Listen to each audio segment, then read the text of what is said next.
மகா பெரிவா, சிவா பெரிவா, ட்ரிப்ளிகேன் பெரிவா சரணம். இன்னைக்கு வந்து we are going to see level 1 from the human gradations. If you're watching my video for the first time, I usually post some excerpts from Enipadigalil Mandargal book um, by Siva Periva. எனிபடிகளின் மாந்தர்கள் book by Siva Periva. அதில் வந்து gradations in human லெவல்ஸோட individual levels பற்றி எப்படி Periva define பண்ணியிருக்கா, அதுக்கு some examples from the book எடுத்து some clarification by not explaining but just reading out loud நான் ட்ரை பண்ணி போஸ்ட் பண்ணுறேன். By no means this is comprehensive. It's just a few examples and few interesting details that I think will be beneficial for first time readers or people who want some motivation to read more. இன்னைக்கு வந்து I'm going to read about Pavi. As usual, please take the book, have a pencil in hand, read along with me. If my speed is not good or if my Tamil is not good, just take down the page numbers and you can read on your own. Reading on your own and then thinking about what you read and contemplating is very important. So self-reading is the most preferred way to understand this book. So page number 5 gradations in human லெவல்ஸில் page number 5 first level பாவி. பாவங்களையும் மகா பாவங்களையும் கொடிய பாவங்களையும் பாதக செயல்களையும் புரிபவன். இத்தகையவர்களை பிரித்தெறியும் வேலையை உங்கள் தீர்ப்புக்கே விட்டுவிடுகிறேன் அப்படின்னு எழுதியிருக்கா. Before I read specifically about பாவிகள், நான் I want to read to you what is பாவங்கள் அப்படின்ட்டு வேற ஒரு இதுக்கு கீழே பெரிவா கொடுத்துருக்கா. So I want to read that is in page number 135. So if you took 135, அதில் வந்து 123D இல்லை அதில் வந்து பாவங்கள் பற்றி எழுதியிருக்கா. பட் அவேர்னஸ்க்காக நான் அதை படிக்கிறேன். செக்ஷன் 123D, பிழை தவறுகளுக்கு மற்றைய பிறவிகள் என்பான் சாது. பிழை தவறுகளுக்கு மற்றைய பிறவிகள் என்பான் சாது. அதில் வந்து பேஜ் 136 வந்து நாம் சில சமயங்களில் புண்ணியங்களையும் சில சமயங்களில் பாவங்களையும் செயலாற்றி வருவதைப் போல சில பிழைகளுக்கும் தோஷங்களுக்கும் கூடாதவைகளுக்கும் தவறுகளுக்கும் இலக்காகி வருகிறோம். இந்த அவ்வப்போதைய பிழைகள் போன்றவைகள் நமது ஆயுளில் ஓர் ஆண்டீஸ் மலையைப் போல் குவிந்து விடுகின்றன. இவைகள் அவ்வப்போது சித்திரகுப்தனின் பட்டியலில் ஏறிக்கொண்டே போகின்றன. இந்த பிழைகள் போன்றவைகளுக்கு விதவிதமான ஜீவராசிகளின் பிறவிகளை பகவான் விதித்திருக்கிறார். ஆனால் நமது புண்ணியங்களுக்குள்ள சுகபோகங்களையும் ஹாப்பினஸ், பாவங்களுக்குள்ள கஷ்ட நஷ்டங்களையும் மானிட ஜென்மாவில்தான் நாம் ஏற்றாக வேண்டும்.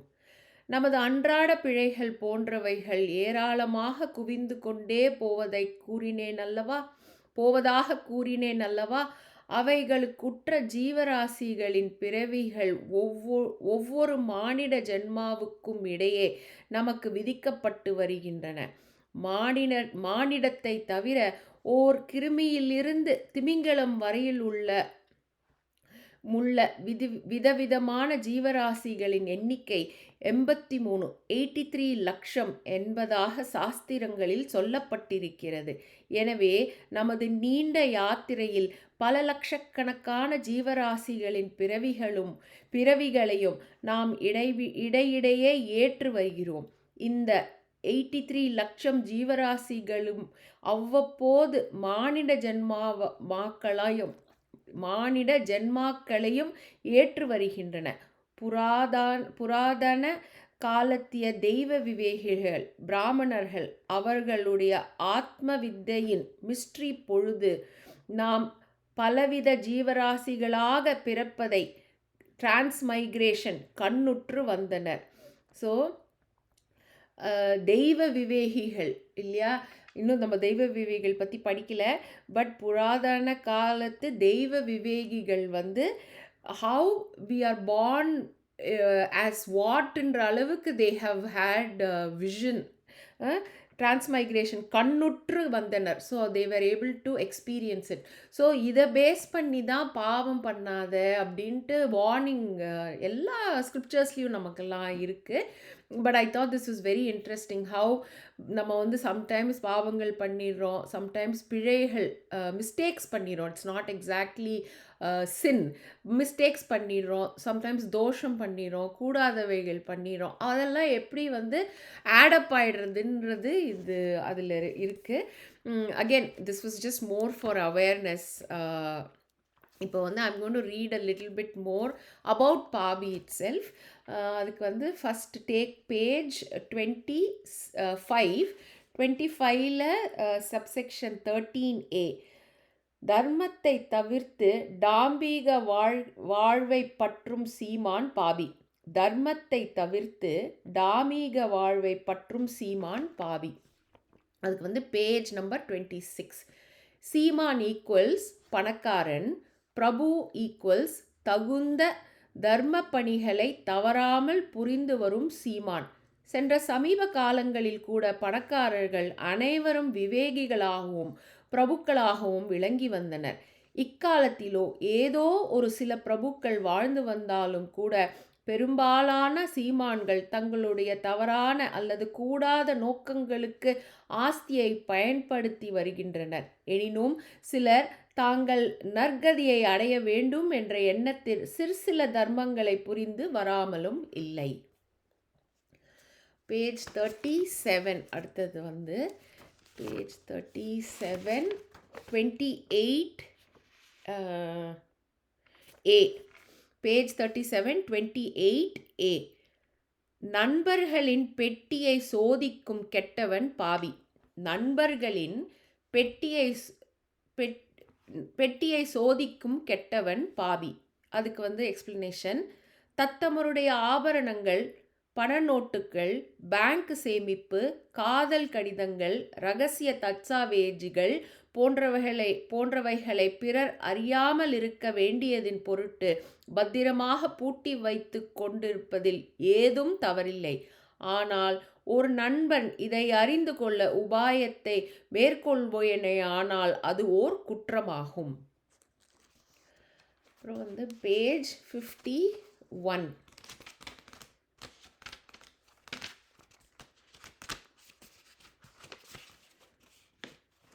பேஜ் 51 அதில் வந்து 42B. கல்வியை பயின்று ஒழுக்கத்தை விலக்கியவன் பாவி. கல்வியை பயின்று ஒழுக்கத்தை விலக்கியவன் பாவி. அது 51ல் ஆங்கில ஆட்சியின் காலம் வரையிலும் நமது நாட்டின் மக்கள் மனிதர்களாக வாழ்ந்து வந்தனர். ஆனால் நாம் ஆனந்த சுதந்திரம் அடைந்த துரித காலத்திலிருந்து பெரும்பாலான சிறுவர்கள் கூட நல்லவர்களை ஏளனப்படுத்துவதிலும் தகாத பதங்களால் தாக்குவதிலும் அற்ப திருட்டுகளிலும் பயிற்சி பெற்றுவிட்டனர். மாணவர்களோ கல்லெறிவதிலும் தீ வைப்பதிலும் தான் தோன்றித்தனமாக அட்டூழியங்களை புரிவதிலும் ஆசிரியர்களை பலாத்காரத்துடன் தாக்குவதிலும் முன்னேற்றம் அடைந்து விட்டனர். முதலாளிகளை தாக்கி அவர்களுடைய உடைமைகளை அழிக்கும் வண்ணமாக இயங்கியிருக்கும் கோஷ்டியினரை பற்றி அதிகம் விளக்க தேவையில்லை. ஸோ இதெல்லாம் பாவச் செயல்கள், இதெல்லாம் எக்ஸ்ட்ரீம் பாவம் இல்லையா? Page number 166. அடுத்தது பேஜ் நம்பர் 166ல் வந்து 127A. அன்றாடம் 1000 தவறினால் வேதனை ஏற்பான் பாவி. அன்றாடம் 1000 தவறினால் வேதனை ஏற்பான் பாவி. அன்றாடம் ஆயிரக்கணக்கான ரூபாய்கள் ஆதாயம் கிடைத்தும் ஒரு நாளைக்கு குறைந்துவிட்டால் மனவேதனை கொள்வோரும் இக்காலத்தில் தோன்றிவிட்டனர். திருப்பி படிக்கிறேன்.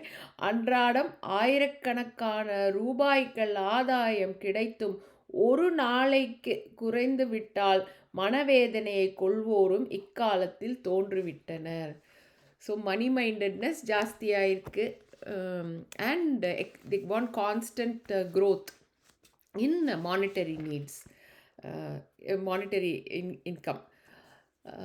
அது கூட பாபின்னு எழுதியிருக்கா பெரியவா.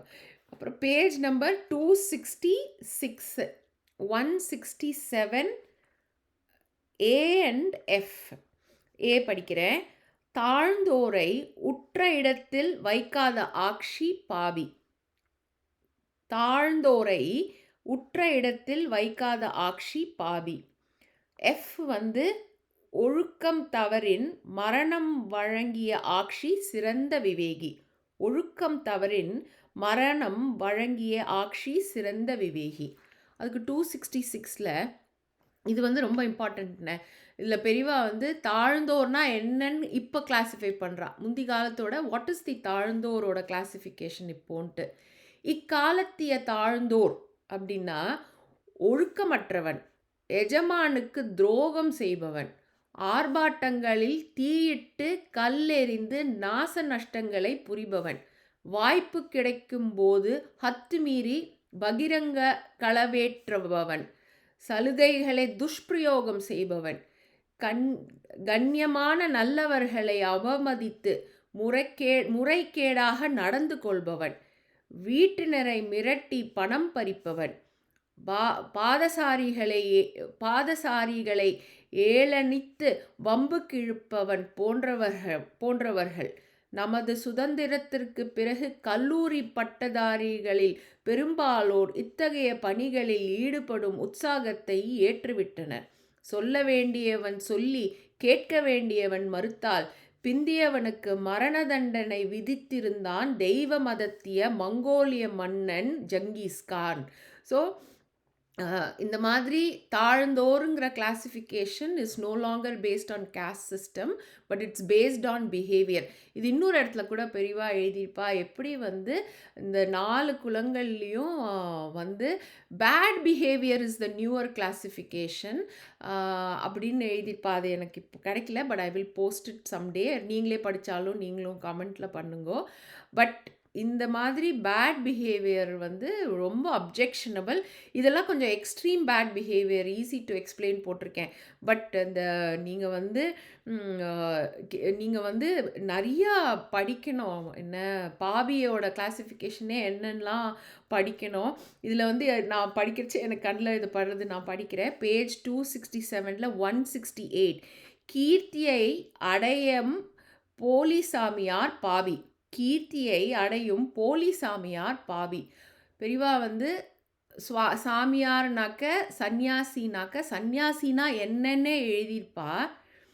போலி சாமியார்னா somebody who has not fulfilled that சன்னியாசியோட என்ன சொல்கிறது விதிகள்.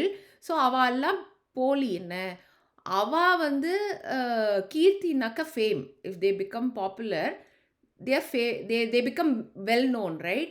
அந்த மாதிரி அந்த பொசிஷனை மிஸ்யூஸ் பண்ணி இஃப் தே மிஸ்கைட் பீப்புள், அதுவே பாபின்னு எழுதியிருக்கா. ஸோ இன்ஃபேக்ட் ஒரு இடத்துல பெரியவா எழுதியிருப்பா, சந்நியாசத்துக்கு வந்து காலத்துக்கு ஏற்ற கோலம் கிடையாது. சந்நியாசினாலே கம்ப்ளீட் டிட்டாச்மெண்ட். ஸோ அதனால் சந்நியாசியாக இருக்கணும்னா you have to follow that. And then follow பண்ண முடியலன்னா சந்நியாசத்தை எடுத்துக்காமல் ஃபேமிலியிலேயே டிட்டாச்மெண்ட் ட்ரை பண்ணுங்கோ. At least you won't make that sin of not being completely டிட்டாச்டுன்னே பெரியவா இந்த புக்கில் எழுதியிருப்பா. ஸோ அவ்வளோ strict classification on behaviour and how you follow life. Sometimes எனக்கு தோணும் ஃபேமிலியில் இருக்கிறது ஈஸியர் கிளாசிஃபிகேஷன், பாமரனாக இருக்கிறது ரொம்ப ஈஸி கிளாசிஃபிகேஷன். ஏன்னா வந்து நம்ம இன்பிட்வீன் இது பண்ணலாமா, நம்ம யூஸ்வலி நம்ம தெரிஞ்சு தப்புன்னா வில் செல்ஃப் கரெக்ட். தப்புன்னு தெரியாத வரைக்கும் பண்ணிடுவோம். But somebody comes and says no this is wrong, don't do it, we will try and at least self correct and ask guidance. அந்த மாதிரிலாம் அட்லீஸ்ட் நம்ம பாமரனில் பண்ணிடலாம். ஸோ எக்ஸ்ட்ரீம் பாவிகள் இந்த எக்ஸ்ட்ரீமாக கிளைம் பண்ணி மிஸ்கைட் பண்ணுறதே ரொம்ப தப்புன்னு பெரியவா எழுதியிருப்பா. ஸோ அகெயின் இது வந்து பாபியோட கிளாசிஃபிகேஷன். பாபியோட இதெல்லாம் வரிகள்லாம் படிச்சுட்டு நமக்கு அது அவேர்னஸ் வந்துட்டு நம்ம செல்ஃப் கரெக்ட் பண்ணிக்கிறதுக்கு டெஃபினெட்லி ஆப்பர்ச்சுனிட்டி இருக்குது. இது வந்து நம்ம தான் செல்ஃப் மாரல், நம்ம தான் செல்ஃப், இன்னொருத்தர் சொல்லிலாம் இல்லை. நம்மளே படித்து நம்மளே புரிஞ்சு நம்மளே கரெக்ட் பண்ணால் there's better என்ன சொல்றது, better chance of us becoming a better human being. So I hope this helps. அடுத்தது வந்து இன்னும் அடுத்த லெவலுக்கு இன்னொரு வீடியோ போடுறேன். மகாபெரிவா சரணம், சிவா பெரிவா சரணம், ட்ரிப்ளிகேன் பெரிவா சரணம், ஹர ஹர சங்கர, ஜெய ஜெய சங்கர.